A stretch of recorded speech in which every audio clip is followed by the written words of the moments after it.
Fala pessoal, no vídeo de hoje faremos questões sobre o nosso último tema, que foi equilíbrio dos corpos extensos, onde a gente falou sobre momento de uma força, também conhecido como torque. Caso você não tenha visto, eu vou deixar o card aqui em cima. Eu sou João Gabriel e você está no canal de JG. Roda a vinheta.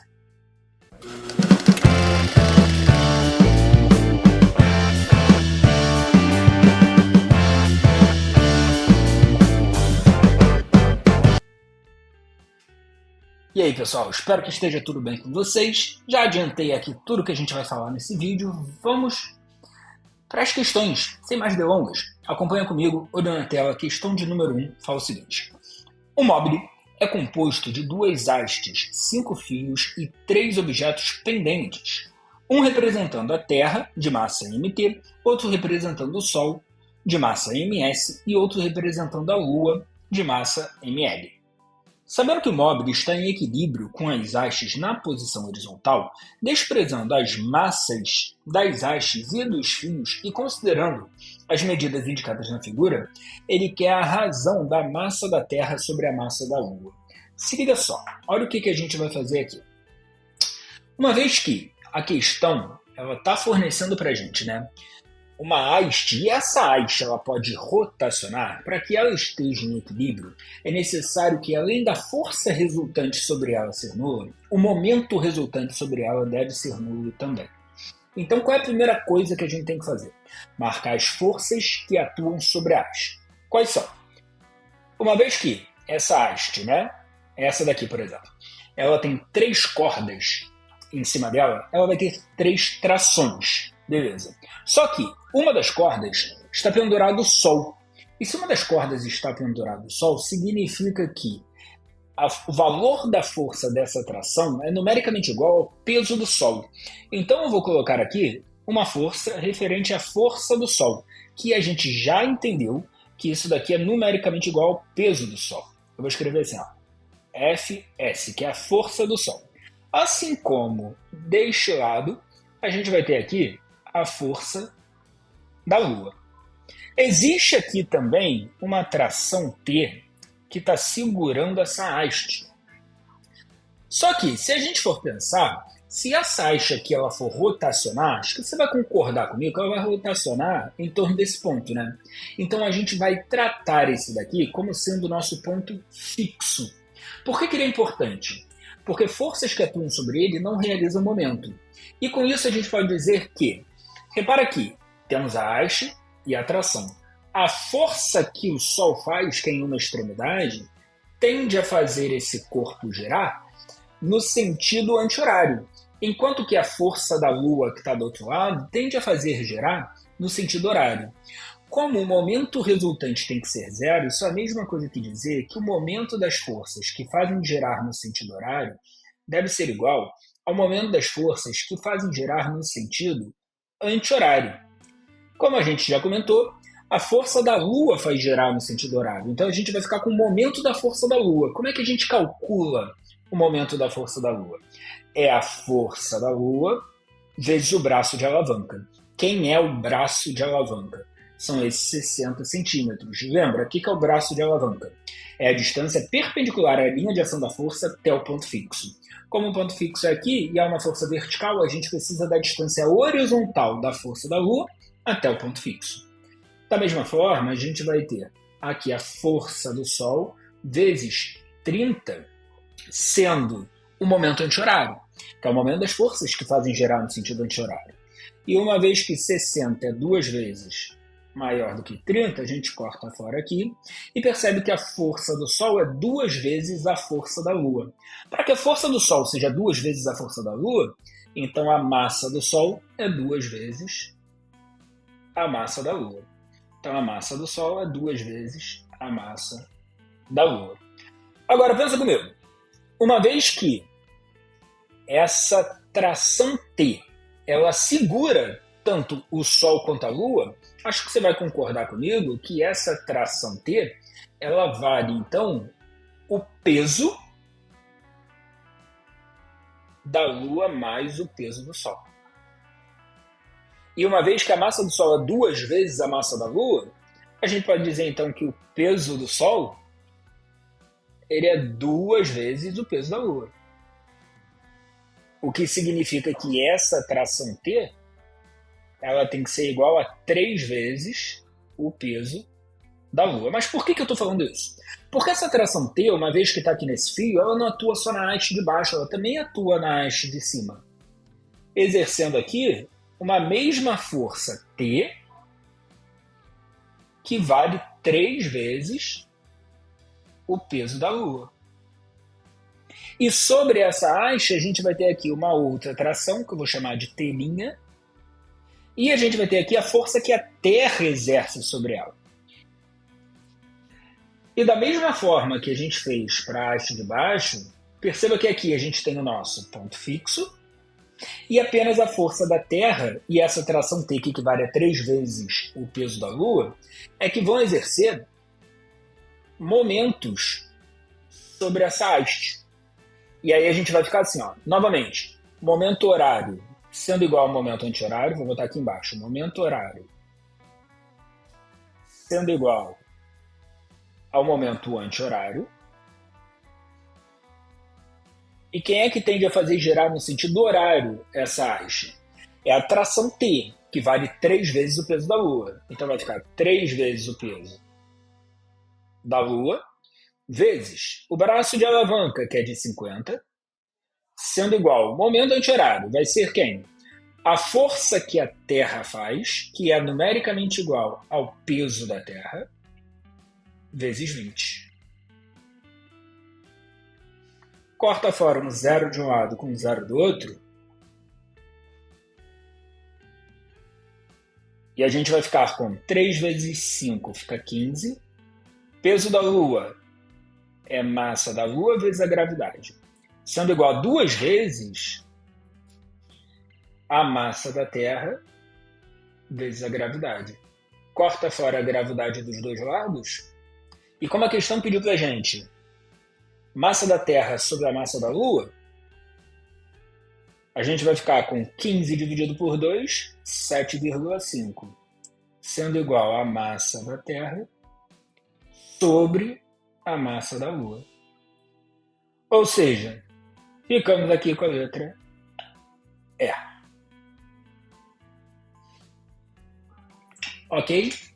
Então, ó, essa daqui é uma típica questão de equilíbrio de corpos extensos. Nesse caso daqui, nosso corpo extenso foi a haste, e a gente, para montar esse equilíbrio, teve que igualar as forças, o momento, né, das forças que tendem a fazer girar no sentido horário e o momento das forças que tendem a fazer girar no sentido anti-horário. E estratégia é essa que a gente também vai tomar aqui na questão de número 2, que fala assim: na figura abaixo, apresenta-se o esquema de um atleta sobre o trampolim horizontal em uma piscina. O trampolim pesa 200 newtons e o atleta pesa 800. A intensidade da força que o apoio P exerce no trampolim vale em newtons aproximadamente. Então, a primeira coisa que a gente tem que fazer, marcar as forças que atuam sobre o que pode girar. O que pode girar aqui? O trampolim. Quais são as forças que atuam? A gente tem a força que o homem faz, vou chamar de FH, força do homem, vai ser numericamente igual ao peso do homem, tá? Vale esses 800 newtons aqui. A gente tem o peso do próprio trampolim e aqui está o pulo do gato. Aonde a gente marca essa força-peso? Lembra que a força-peso ela deve ser marcada num ponto chamado centro de massa, que para corpos homogêneos fica exatamente no centro geométrico. Então, exatamente no meio do trampolim, a gente vai ter aqui o peso do trampolim. E temos o apoio aqui no ponto P. Vou chamar normal no ponto P. Ah, acabou? Não acabou. Existe também uma força que está sendo feita nessa extremidade. Essa força não sei se é para cima, não sei se é para baixo, e na verdade pouco importa. Por quê? Porque a gente vai utilizar aqui, ó, como nosso ponto fixo. E essa é uma estratégia que eu já quero que você pegue. Quando um corpo está em equilíbrio, rigorosamente todos os pontos estão fixos. Então o que você vai utilizar como ponto fixo depende de você. Você pode utilizar qualquer ponto do corpo como ponto fixo. O que é estratégico fazer? Você adotar esse ponto fixo naquele local onde você consegue eliminar as forças que não te servem e que você não tem o valor. porque senão só vai entrar como incógnita dentro da sua equação. Se ligou? E aí, com isso, uma vez que esse corpo ele está em equilíbrio, a gente faz a mesma coisa. Ó, momento das forças que tendem a girar o corpo no sentido horário tem que ser igual ao momento das forças que tendem a fazer girar no sentido anti-horário. Lembra que esse daqui é nosso ponto fixo. Então, o corpo está preso na extremidade. A força do homem e o peso do trampolim tendem a fazer girar no sentido horário, enquanto que a normal P tende a fazer girar no sentido anti-horário. Então, a gente vai ficar com o momento da força do homem. Qual que vai ser o momento da força do homem? É a própria força que o homem faz, vezes o braço de alavanca. O que é o braço de alavanca? A distância perpendicular à linha de ação de força até o ponto fixo. Como é uma força vertical, a gente vai pegar uma distância horizontal. Neste caso, de 2,4 metros até o ponto fixo.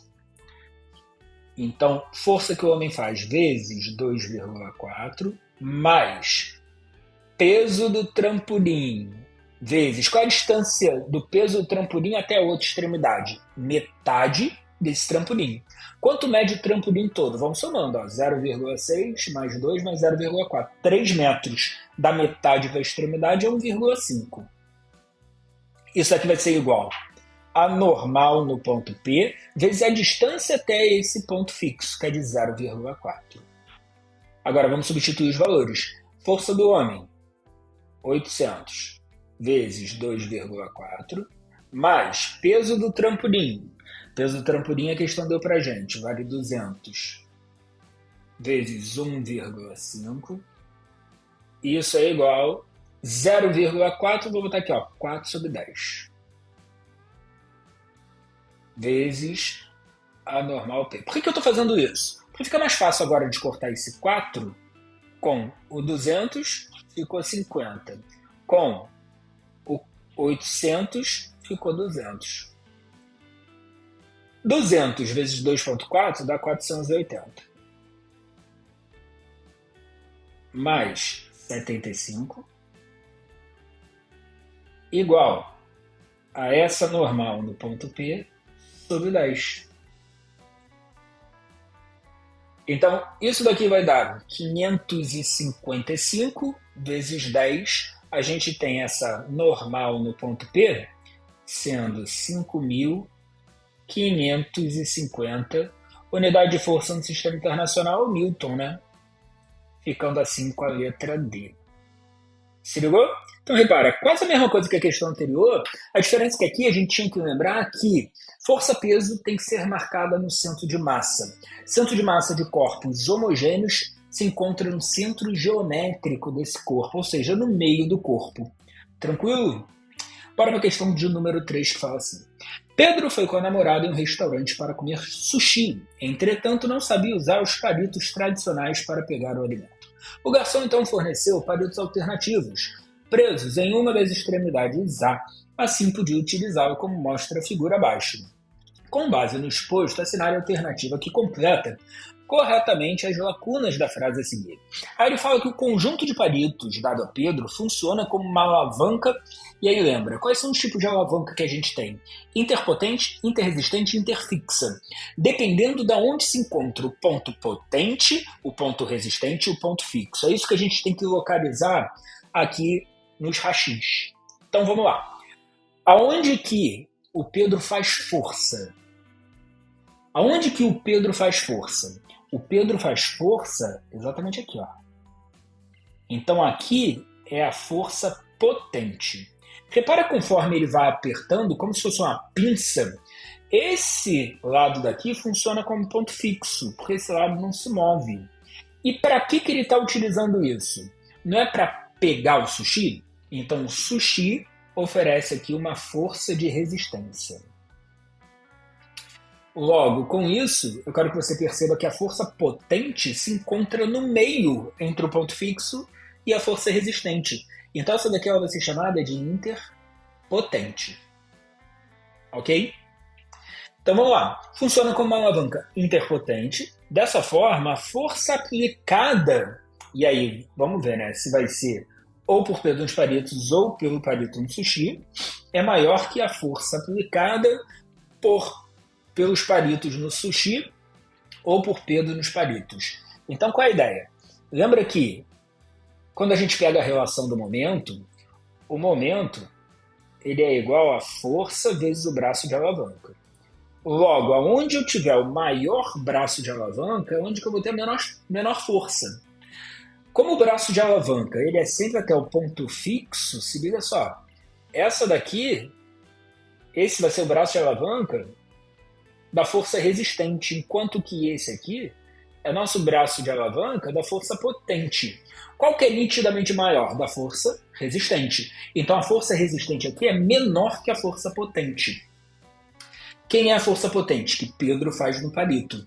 Então, como ele quer a maior, então ó, aqui a força que Pedro faz nos palitos é maior do que os palitos no sushi. E com isso a gente vai marcar então a letra A.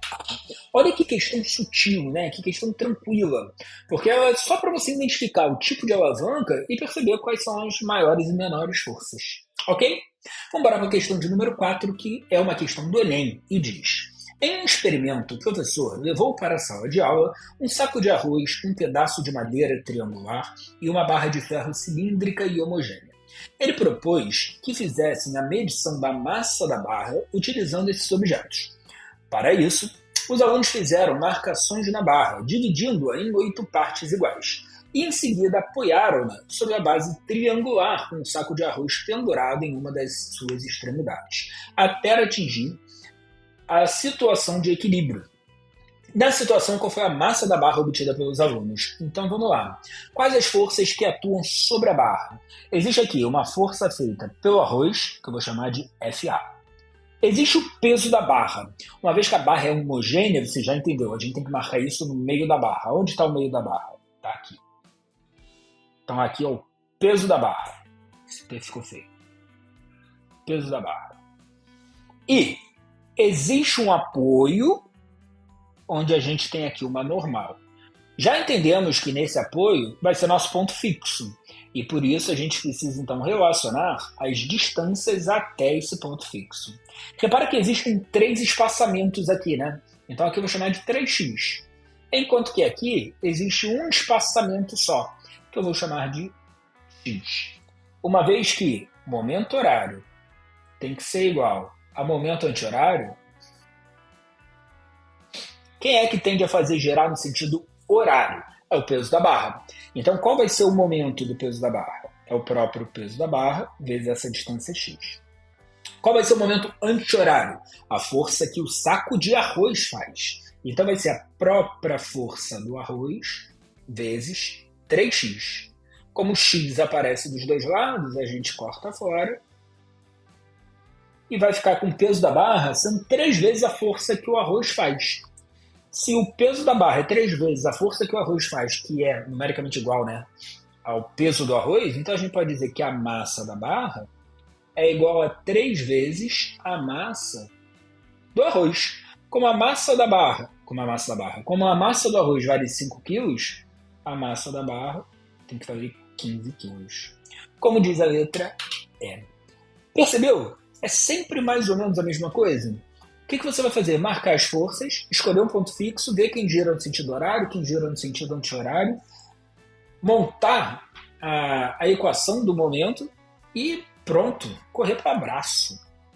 Para a gente fechar, vamos embora para a questão de número 5, que também é uma questão do Enem, que fala assim: o mecanismo que permite articular uma porta de um móvel ou acesso é a dobradiça. Normalmente são necessárias 2 ou mais dobradiças para que a porta seja fixada no móvel ou no portal, permanecendo em equilíbrio e podendo ser articulado com facilidade. No plano diagrama de forças vetoriais, diagrama vetorial das forças que as dobradiças exercem na porta está representado em... Então vamos lá. O que a gente tem? Temos aqui a porta, que eu vou representar, né, aqui por um grande retângulo. E temos aqui as 2 dobradiças, onde essas dobradiças estão representadas aqui do lado. Ok. Cara, repara o seguinte.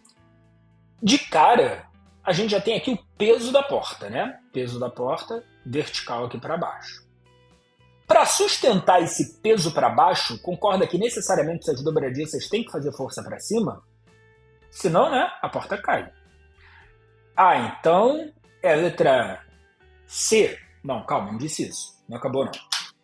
Então, só para sustentar o peso, existem essas forças aí para cima. Mas aí eu quero que você perceba o seguinte, vou pegar aqui minha mesa digitalizadora para ilustrar. Se eu tenho aqui duas dobradiças, né, é como se fossem essas duas mãos aqui segurando. Repara que se eu solto a dobradiça de cima, o que acontece com a minha porta? Ela cai rotacionando nesse sentido. O que significa que a dobradiça de cima devia estar segurando ela para onde? Puxando para trás. Se ligou? Enquanto que a dobradiça de baixo, se eu solto, ela rotaciona nesse sentido também. O que significa que a dobradiça de baixo empurra ela para frente. Ou seja, se a dobradiça de cima está puxando ela para trás, a gente tem mais uma força para trás. Se a dobradiça de baixo está empurrando ela para frente, tem mais uma força aqui para frente. Qual que é a força que a dobradiça de cima então exerce? É a soma vetorial dessas duas. Fica algo assim. Qual é a força que a dobradiça de baixo exerce? A soma vetorial dessas duas. Fica uma força assim. Que é exatamente o que diz a letra D. Se ligou? Então olha só que questão diferente, né? Era para você identificar para onde apontam as forças devido às forças que estão segurando, que impedem ela de rotacionar. Muito boa questão, muita gente fica confusa nessa questão sem saber o que fazer. Pessoal, então se você ficou com alguma dúvida, pode comentar aqui embaixo, vai ser um enorme prazer te responder. Não esqueça de curtir, por favor, o vídeo, de se inscrever no canal e ativar as notificações para você ficar por dentro de todos os vídeos que vão sendo lançados. Dia após dia, semana após semana, mês após mês, para que você realize uma excelente prova quando chegar na data do Enem. Não esqueça de compartilhar esse vídeo com quem vai prestar vestibular ou com quem precisa daquele reforço em física. A gente se vê no próximo vídeo. Beijos. Tchau, tchau.